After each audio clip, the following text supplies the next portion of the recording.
All right, so this is your book talk for pages 14 through 24. I'm just going to kind of go through the book starting on page 14 with you. So we know that all the people are in town because they are ready to go and see the bishop. And we have lots of decorations all over the place still. These decorations have looked like they've been hung up for the bishop, but really all of these decorations are left over from that wedding, right? So we have the wedding from the night before. We've got all these decorations. We also have a whole bunch of trash, the empty bottles and everything from the public festivities. And when Santiago leaves his house, everybody is kind of running to the docks to see the bishop. Now, we've been introduced to a new character. Her name is Clotilde, and she is the milk shop owner.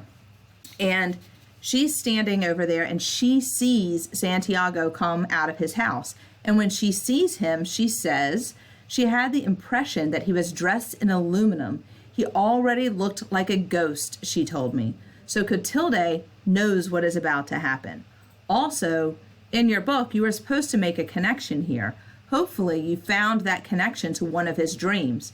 He comes out of his house, he's walking through town, he looks like he's dressed in aluminum. If you didn't make that connection, make sure you do that now. Go back and look at the first 2 pages with the dreams, okay?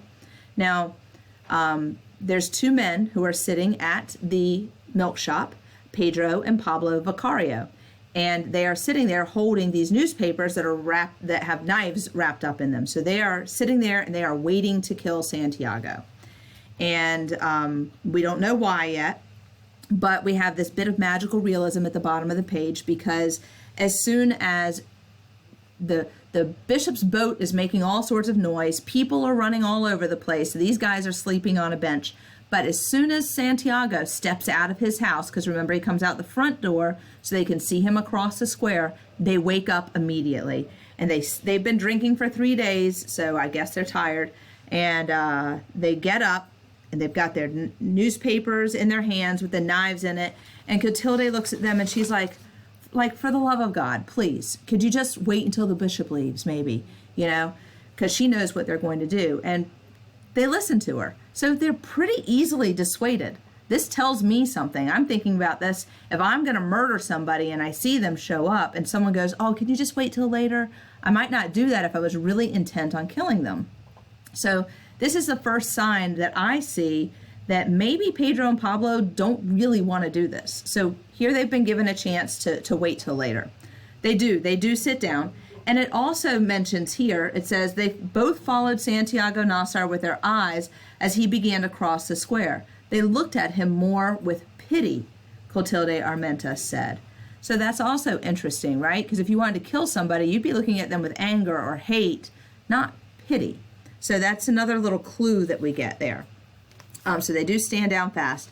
The bishop, he's coming along. It says he appears at the bend his boat doesn't stop, surprise. It appeared at the bend in the river, snorting like a dragon, and then a band of musicians started to play the bishop's anthem, and then the cocks began to crow in their baskets again. So here we have these roosters crowing again, a sign of something is about to happen, a warning, wake up, betrayal. Could be betrayal from the bishop, right? All these people are at the docks. They've got all their fat roosters with them. They've got baskets, gift baskets with them. They have piles of wood to give him, like to keep his steamship going and everything. But he doesn't stop. He betrays the people. He just kind of crosses himself very indifferently. If you look over on 17, it says that he does it mechanically without malice or inspiration. So like he's just kind of just like, yeah, okay, we're passing these people. Let's just get on with it. And they go. So this is the beginning of Marquez's, well, not the beginning. This is continuing to give us Marquez's view of his political view, his church view. Who's helping the people, right? Is the bishop helping the people? He's supposed to, but he's not. But what are the people doing for him? They've got all of these gifts for him. They're all waiting there for him. They just want him to come by and touch them, but he doesn't. He doesn't even get off his boat. We're introduced to yet another person here. We have Margot, which is our narrator's sister, and we have Cristo Bayota, who's just another friend. And we learn that Margot is with Santiago and Cristo Bayota and our narrator, and they're just down at the pier, and they're talking. They're talking about the cost of the wedding from the night before, because the wedding is pretty impressive. If you look on page 18, we see that they got 40 turkeys, 11 hogs, 4 calves, 205 cases of alcohol, and 2,000 bottles of cane liquor. So everybody in town was at this party. This was the biggest party on the planet. They were all there. And Santiago is trying to add up how much this costs because he's so impressed by it. And he makes the comment, "That's what my wedding's going to be like." He said, "Life will be too short for people to tell about it." My sister, Margot, felt the angel pass by. She thought once more about the good fortune of Flora Miguel, who had many things in life going and was going to have Santiago Nassar as well on Christmas of that year. So we've got a little bit of magical realism here. We have this omen that the sister Margot feels this ghost pass by, or an angel pass by, when he says life will be too short for people to tell about it. Interesting, because we know that his life is too short for people to tell about it because he's definitely going to die. And just this idea of somebody floating past. Introduced to yet one more person, Flora Miguel. Who is she? She is Santiago's fiance. But who's got feelings for Santiago? Margot. Margot does. Margot's got feelings for him. She invites him to come over for breakfast because she does that sometimes. He accepts because he thinks they're just friends. And he's like, "Yeah, sure, I'll come over." And she keeps trying to get him to come. She's trying to impress on him like, "Hey, I want you to come with me. I want you to come with me now. Let's just go eat." And he's like, "Yeah, but I've got to run home first. I have to go change my clothes because I'm going to go to the Divine Face later. So I need to change." So she relents. She lets him go. He leaves. Turns out a lot of people knew what was going on. Margot, not one of them. She did not know, so her insistence on trying to get him to come was not because she was trying to save his life. She might be one of the only people in town who didn't know. Who else did know? Well, we met Don Lorenzo Aponte, the town mayor. Someone told him. Father Carmen Amador, someone told him. Neither of them are worried about it. They all think it's drunkard talk. They just think that these guys were drunk and they're just saying stuff. They're not actually going to do it. So almost everyone knows about it. Nobody's doing anything about it. Kind of sad. Go on to page 20. Margot goes home. She's going to get all the food ready with her mother. And we learn a little bit more about the narrator and Margot's mother. She never leaves the house, ever. But she seems to know things. So we've got this magical realism again. It says she knows about everything before anyone else in the house, in spite of the fact that she hasn't gone out into the streets for years, not even to attend Mass. And it says she seemed to have secret threads of communication with the other people in town, especially those her age. And sometimes she would surprise us with news so ahead of its time that she could only have known it through the powers of divination. So she's got this power, so there's this magical realism, but she doesn't know anything is going to happen. She doesn't pick up on this.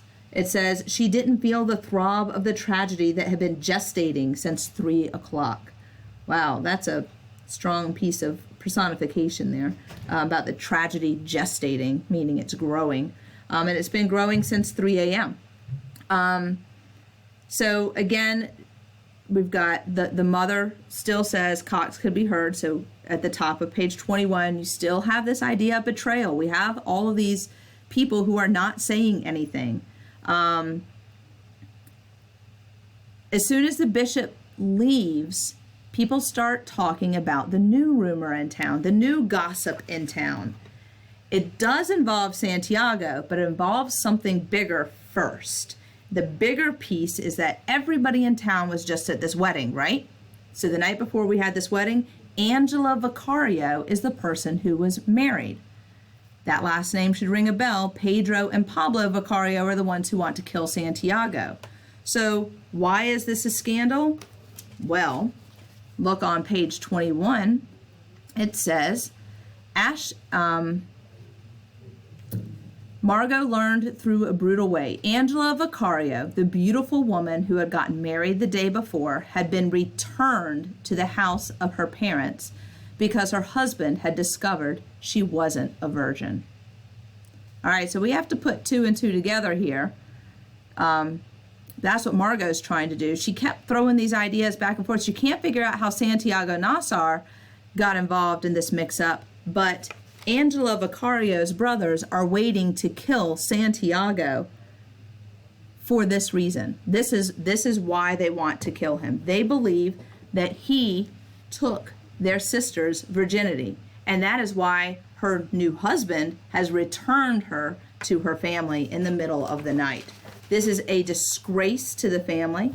This is a disgrace all the way around. So the only thing that they know that they can do is restore their family's honor by getting rid of this guy who disgraced them. So as this rumor is going around and people are hearing about it, Margot hears about it. She starts to tell her mother not to set the table. The mother realizes what's going on. She gets dressed and she's leaving her house to go and warn Santiago's mother. This lady who never leaves her house figures it all out, and she is going to leave now. Now here's the little backstory on this mother. Her name is Luisa Santiago. So we're going to get things a little confusing. She is Santiago's godmother, but she is also related to the Vicario family. She is a blood relative of Angela, the bride who has returned, a blood relative of Angela's mother. So she has to make a decision. Do I side with Angela's family, or do I side with my godson and his family? And she says, you always have to take the side of the dead. She says that on page 23. You always have to take the side of the dead. So she decides to get dressed, to hurry along for the first, she's leaving her house, she never does that, to go and warn Placida Linario, the mother of Santiago, that Santiago is about to be killed. And as she's running through the streets, someone says, "Don't bother yourself, Luisa Santiago. They've already killed him." So it has happened. The boys at some point got up and they did kill him. So we're going to get more information on the wedding after spring break, and we're going to get more information on how his name got thrown into the middle of all of this. Hopefully that helps with last night's reading. Tomorrow, for e-learning, you guys have an activity that you have to do online. So you need to take attendance, and then you need to do the short quiz that's online. It has to do with the patterns of organization that we've been working on with the Career and College Essentials book. So that will be online. That is all due by 3 o'clock. So make sure that you get that done, and I hope that you have a good spring break if I don't see you this afternoon. All right.